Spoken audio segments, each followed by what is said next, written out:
বাংলায় একটা কথা আছে, যেটা আপনিও শুনেছেন, মাথা সবাই ঝোকায়, শুধু মাথা নিচু করানোর মানুষ থাকা উচিত। অবশেষে ভারত এভাবেই বাংলাদেশকে মাথা নোয়াতে বাধ্য করেছে। যদি এতে ছোট একটা বিষয় রয়েছে যেটা আমরা এই ভিডিওয় ডিসকাস করব, কিন্তু তবুও এটা ভারতের জন্য বড় সফলতা। 2-3 সপ্তাহ আগে বাংলাদেশের নতুন অন্তর্বর্তী সরকার ইলিশ মাছ এক্সপোর্ট করার ওপর ব্যান লাগানোর ঘোষণা করেছিল এবং বাংলাদেশ যে ভারতকে পদ্মার ইলিশ সাপ্লাই করতে অস্বীকার করে দিয়েছিল।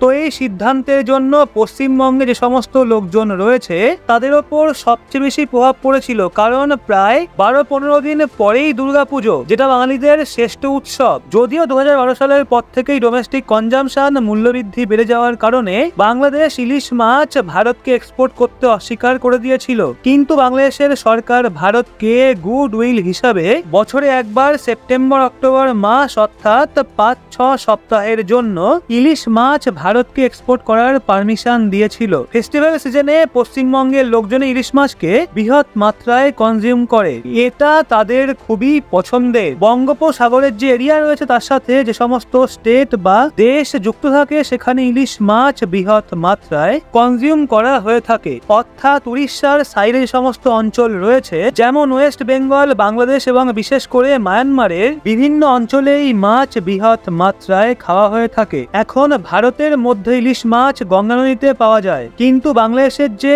পদ্মা নদী রয়েছে সেখানকার ইলিশ সবচেয়ে টপ কোয়ালিটির এবং সবচেয়ে সুস্বাদু বলে মনে করা হয়। তো এই জন্য প্রত্যেক বছর উৎসবের মরশুমে, বিশেষ করে দুর্গাপুজোর সময় ভারত কোটি কোটি টাকার ইলিশ মাছ বাংলাদেশের থেকে ইম্পোর্ট করে থাকে। আপনার এখন মনে হচ্ছে তো একটা মাছেরই বিষয়, কিন্তু দুই দেশের মধ্যে এই ব্যানের পর যে বিবাদের জন্ম হয়েছিল সেই কন্ট্রোভার্সি থেকে ইলিশ মাছের সাথে যে সম্পর্ক রয়েছে সেটা আমরা সবাই বুঝতে পেরে গেছি। বাংলাদেশের এই সিদ্ধান্তে পশ্চিমবঙ্গের লোকজনদের অনেক বেশি লোকসান হচ্ছিল এবং ভারতের মধ্যে পশ্চিমবঙ্গে রিজিয়ানি ইলিশ মাছের সবচেয়ে বেশি চাহিদা রয়েছে, যার পর পশ্চিমবঙ্গের অথরিটিস বাংলাদেশের ব্যানের পর উড়িষ্যার সঙ্গে কন্ট্যাক্ট করেছিল।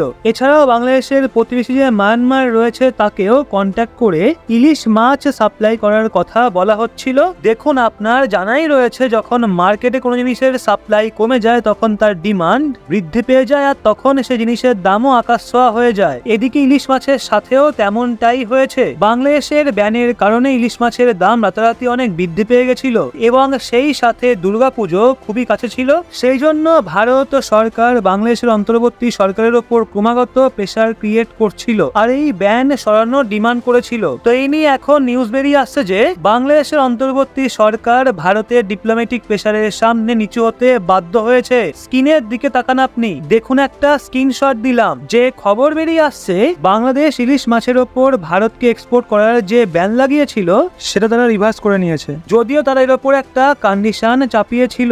আসলে বাংলাদেশের ট্রেড অ্যান্ড কমার্স মিনিস্ট্রি বলেছে যে তারা এই ব্যান এই জন্য সরিয়েছে কারণ বাংলাদেশের মৎস্য এক্সপোর্টার তাদের ওপর ক্রমাগত এই সিদ্ধান্তকে ফিরিয়ে নেওয়ার আপিল করেছিল। অন্যদিকে দুর্গাপুজোর সিজন খুব কাছেই রয়েছে, এই জন্য বাংলাদেশের অন্তর্বর্তী সরকার সিদ্ধান্ত নিয়েছে যে তারা এই বছর ওই প্রায় 3000 টন ইলিশ মাছ ভারতকে এক্সপোর্ট করবে। এখানে ভারতের জন্য লোকসানের বিষয় হলো গত বছর যখন বাংলাদেশের মধ্যে শেখ হাসিনার সরকার ছিল তখন তিনি ভারতকে ওই প্রায় 4000 টন ইলিশ মাছ এক্সপোর্ট করেছিল, কিন্তু এইবার বাংলাদেশের অন্তর্বর্তী সরকার কেবলমাত্র 3000 টন ইলিশ ভারতকে দেবে, অর্থাৎ এই বছর উৎসব সিজনের জন্য 1000 টন ইলিশ ভারত কম পাবে। কিন্তু তাতে কি, ইলিশ মাছ কম পেলেও পশ্চিমবঙ্গের লোকজন পদ্মার ইলিশ তো টেস্ট করতে পারবে। তো বন্ধুরা, কি মনে হয় আপনার এই বিষয়ে কমেন্টে অবশ্যই জানান। আর আমরা আগে থেকে জানি ভারতের সামনে বাংলাদেশ কখনোই টেকে না বা ডিপ্লোম্যাটিক পাওয়ার।